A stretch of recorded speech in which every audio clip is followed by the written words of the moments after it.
Magandang hapon po mga kalingap. Magandang hapon po sa ating lahat. Magandang hapon po sa ating mga viewers, subscribers at mga sponsors po. Magandang hapon din po sa ating mga butihing OFW na patuloy pong nanonood at hindi po sila nag-skip ng mga ads po. At sila po ay nakakatulong ng malaki sa amin pong ginagawa na paglingap at pagtulong sa ating mga kababayang may hirap. Maraming salamat po sa inyong lahat. Si Lord na lang po ang bahala magbalik ng mga grasya na nagmumula po kay Lord. Sa hapon pong ito mga kalingap ay nandirito po tayo kay Roseanne upang dalawin po natin muli ang babaeng inanakan, iniwanan, tapos pag pinagtulong-tulungan at niyurak-yurakan ng kanyang mga kamag-anak ng lalaki. Usapin natin siya ngayon kung ano na po ba ang nangyari sa buhay niya sa mga panahon na nagdaan. Tao po! Uy, yeah. Kumusta ka na, Roseanne? Okay ka na. Bakit okay ka na?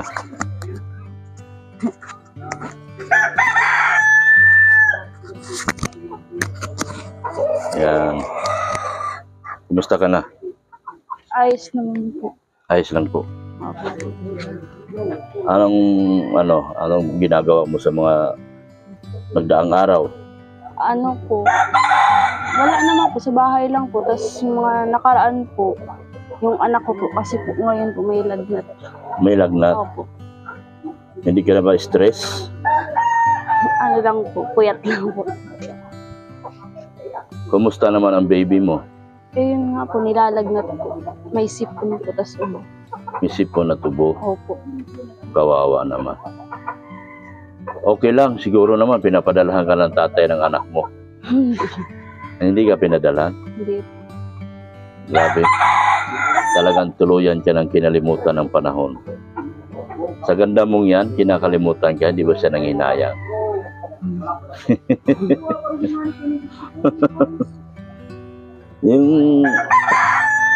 Kumusta naman yung mga naitulong ko sa'yo? Nakakatulong ba sa'yo ng malaki? Oo naman po. Iniipon ko naman po. Tapos nagamit nga po na. Iniipon mo? Wow. Sobra po. Sobra. Mabuti naman. At masinop ka pala mag-ipon. So anong ginagawa mo nung mga panahon na wala ako? Ayun po, nagtutulong po kay tatay. Minsan po. Kasi po, nag-aano po si tatay, may ginagawa po. Tulad po ng pag-aano po ng lambat. Pag-aano po ng lambat. Ganun, may magawa po si tatay. Tinutulungan ko na lang po sa bahay. Kasi gumagawa ka? Opo. Blooming ka ngayon Mayroon bang nagpapatibok na ng iyong puso? Wala po. Blooming ka, akala. Parang ano ka bumubusila ka na ngayon Ano po, kasi yung anak ko di po masyadong yung mabait po kasi yung kaya hindi ko po masyadong pinagaan. Hindi ka na stress. Opo. Swerte mo. Nagkaroon ka ng ganyang anak. Tapos kumusta naman yung mga pamilya ng dating mong boyfriend? Ano naman po, di ko man na din po sila Tahimik na ba sila? Opo, wala man na po na. Wala na silang reklamo? Hindi na sila nag-iingay? Wala po. Buti naman. At sana, pero hindi rin talaga sila tumutulong. Hindi po. Hindi talaga. Kahit mag-abot man lang. Kahit panggatas man lang. Opo. Grabe. Kakaawa ito. Kailangan to siyang tulad nitong isa siyang single mom mga kalingap. Kailangan natin siyang matulungan. Kaya tayo patuloy na nagbablog sa kanya. Dahil siyempre, dinanas niya ang pinakamasakit na pangyari sa buhay niya noong panahon na pinaasa siya at iniwanan lang din ng lalaking kanyang ibinigay ang kanyang pagkatao. So ngayon, Ano mga ginagawa mo rin iba dito sa bahay? Yun lang po, nag-aalaga po sa anak ko. Nag-alaga ka? Opo. Hindi ka naman hindi naman iyakin yung anak mo, ano? Hindi. So, swerte mo.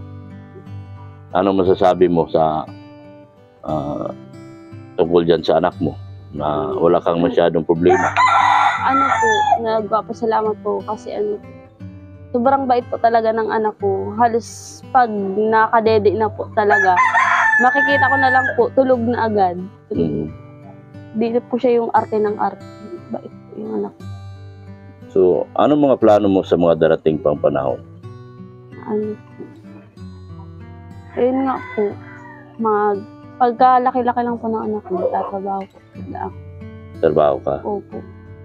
Balik ka sa pagtatrabaho? Opo. Kailangan po talaga. Kasi wala tayong masyadong... Sana, ang dinadasal ko lang naman sa iyo na sana magkaroon ka sana ng magkaroon ka ng sponsor. Pero wala tayong nakukuha ang sponsor ngayon, kaya kung ano mang tulong na may bigay ko sa iyo, yun lang din talaga may tulong ko muna sa iyo.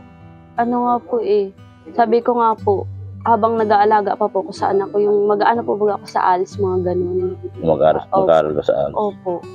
Tapos? Sa bahay lang naman po. Module lang naman. Para at least di man po ako nag-ano din yung ano ko. Hindi ka hirap sa schedule. Kasi ang anak mo ngayon tulog? Opo. May sakit, di ba? Meron po. Ano sakit niya? Sinisipon po, inuubo. Sa mga panahon na nagkakasakit ang ano mga naramdaman mo? Ano po talaga, di po mapakali kasi po, kawawa po talaga yung bata. Iyak po ng iyak pag nararamdaman. Umiiyak. May malapit naman pong dyan, center. Diyan mo sa barangay dinala? Opo, tinatignan ko po. Ano naman daw ang simptomas ng sakit ng bata? Yun nga daw po. Kailangan lang daw po bilan ng gamot. Nag-ano naman po ng gamot na nabibili. Mrs. Love, anong may papayo mo kay Rosan sa ganitong pangyayari na lalo na ngayon may sakit ang kanyang anak? Anong may payo mo sa kanya? Isa siyang single mom. Alam mo yan, di ba? At iniwanan siya ng lalaki, hindi naman siya pinakasimahan. Tapos pinagtulungan pa siya ng mga kamag-anak. So anong may payo mo sa kay Rosan?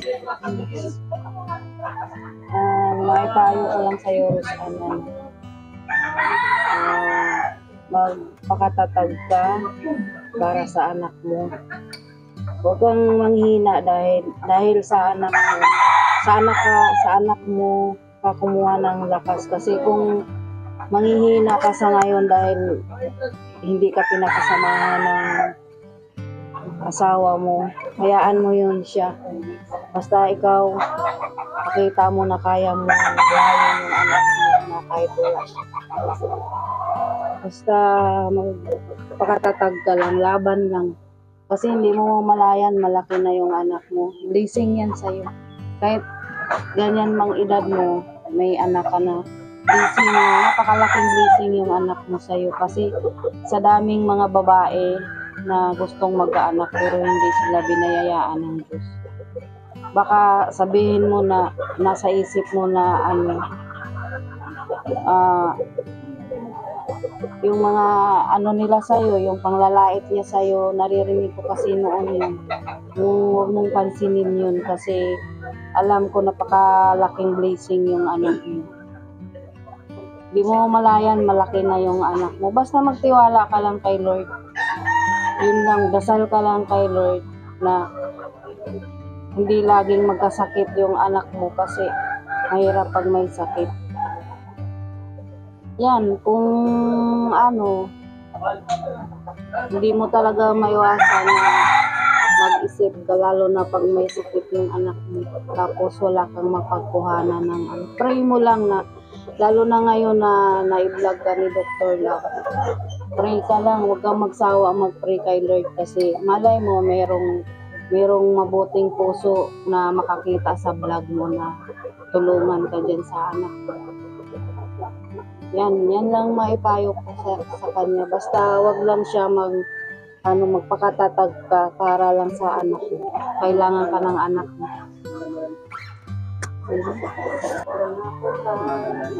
Sa tatay mo na siyang walang sawang nag-alaga sa'yo at tumutulong sa'yo, anong masasabi mo kay tatay mo?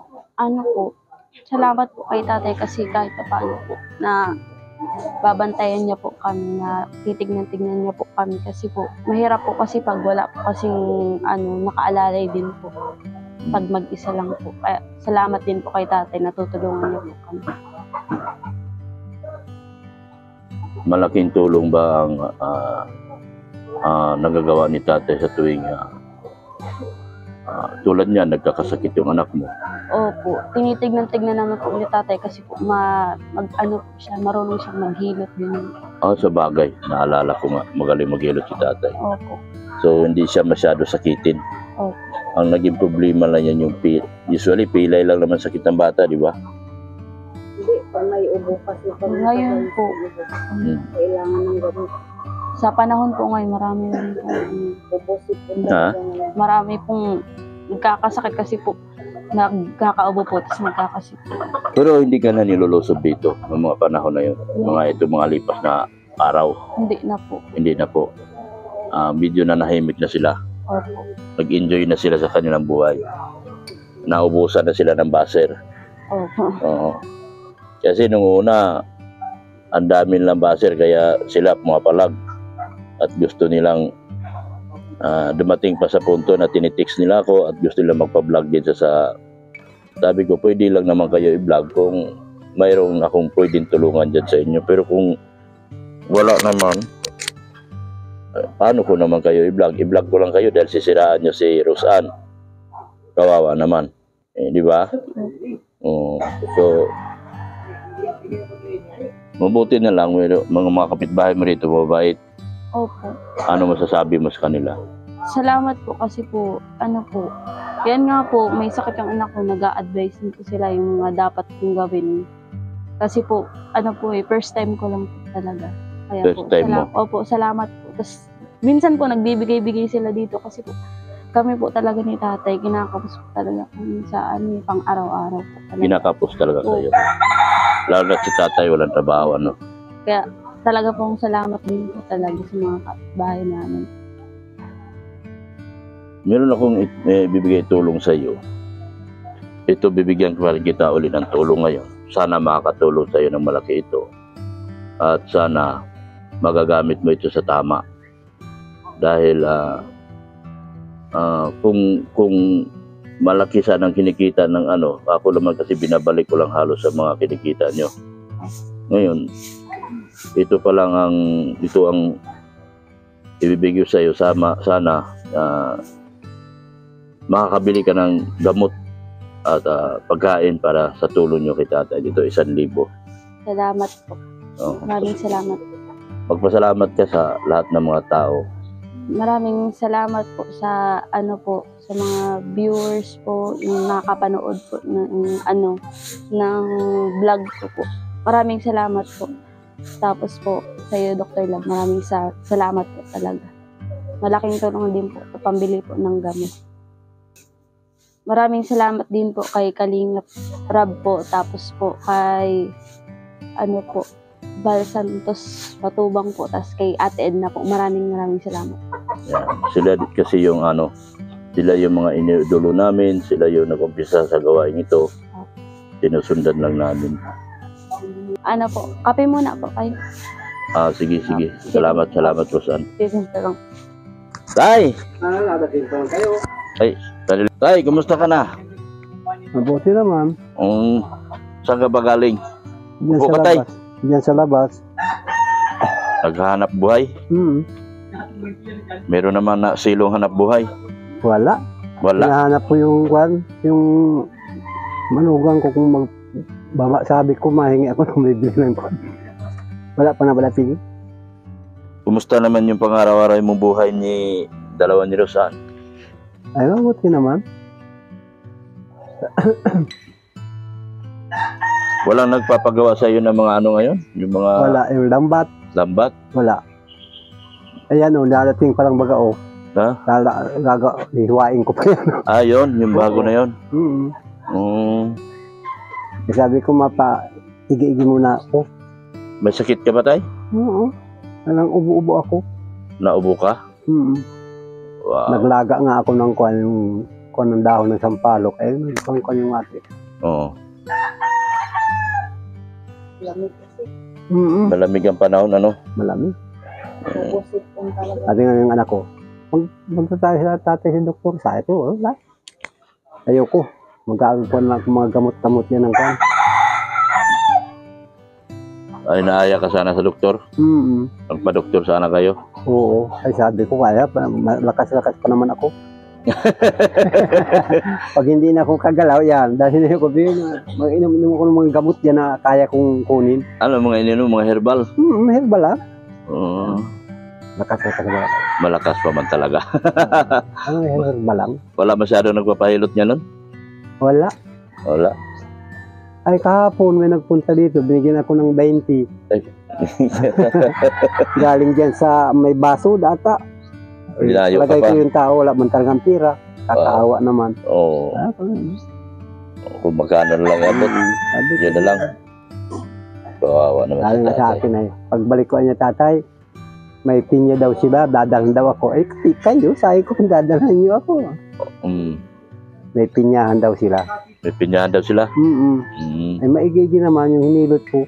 Oo. Nalaglag daw yun sa, nag-akyat daw ng, ano yun. Pilay? Oo, napilay. Ito, hindi na naigalaw. Oo. Ganyan. Mabuti ito, madali. Kundi itong paa. Ayan, maga na. Buti hindi na-dislocate yung paa. Hindi man. Hindi nabali. Nagtaplis lang itong kono ito. Mabuti yung... Ayun, ganyanin mo sabi niya, kuhan ko na po. Ay, ko sige na, tuloy na yan. Naigalaw na. Galaw-galaw lang. Buti naman. Yung apo mo nga, hindi masyado tumano kasi... Oo, kuhan ko nga yan. Sabi ko, pero tigdala sa doktor. Ay, ibinalik. Sabi ko, hindi yan yung magaling ng magkuhan. Oo, mayo. Kape po. Sige. Salamat, Rosana.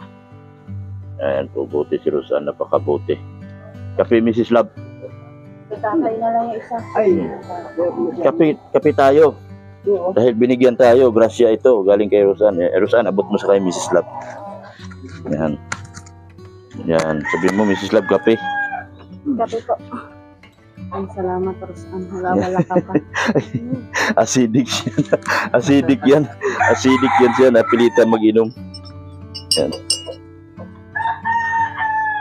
Uy, merong pandesal doon. Ibigay mo. May pandesal ako. Ibibigay ko sa inyo. Hindi ako pwede sa pandesal. Parang pila yun dito ko. Hindi ako makatayo. Sandali, pag dito si Mrs. Hindi ako makatayo. Yung ganyan, pag ganyan ako, parang nabali. ay, hindi. Nasuot lang. Parang nagkuhan ng ulat mo. Opo, naipot. Yan. Ano masasabi mo at nabalikan kita? Nagulat ka? Opo. Hindi ko talaga, mabalik ako. Di mo sukat akalain Opo, hindi ko po akala. na babalikan pa pala. Ayan may pandesal. Ibigay mo sa kanila, mama. Bigay mo sa kanila para mamerienda nila. Yan. Mahilig sa pandesal si Mrs. Love. See? Ay, ito, pahilot ako. Dito. Yan. Papahilot na lang din ako, kalingap, kasi nandito na ako eh. Hindi ako makatayong maigi. Hanggang dito na nasakit. Dito, pag putulin? Hindi. Puputulin na, delikado na ito. Aalisin natin. Alisin? Oo. Puputulin na, delikado na ito. Aalisin natin yan. So, nag-vlog ako, nagpapahilot na rin, sayang naman. Imposible sa akin na talagang hindi na-enjoy. Oo. Hindi ako pag ganyan, oh, hindi ako makatayo. Kunyari, galing ko sa higa. Pag galing ako sa higa,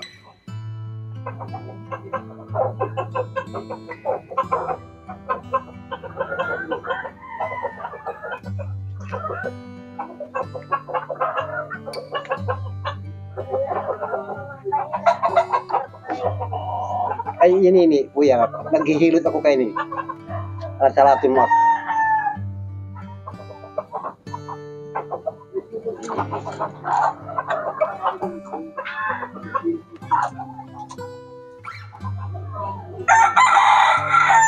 Diyan. ha? Ugat lang yun, naipit. Ugat? Oo. Kaya pag bigla mong ganyan, Oo. pagbalik, hindi na. Oo. Sakit, di ako makatayo.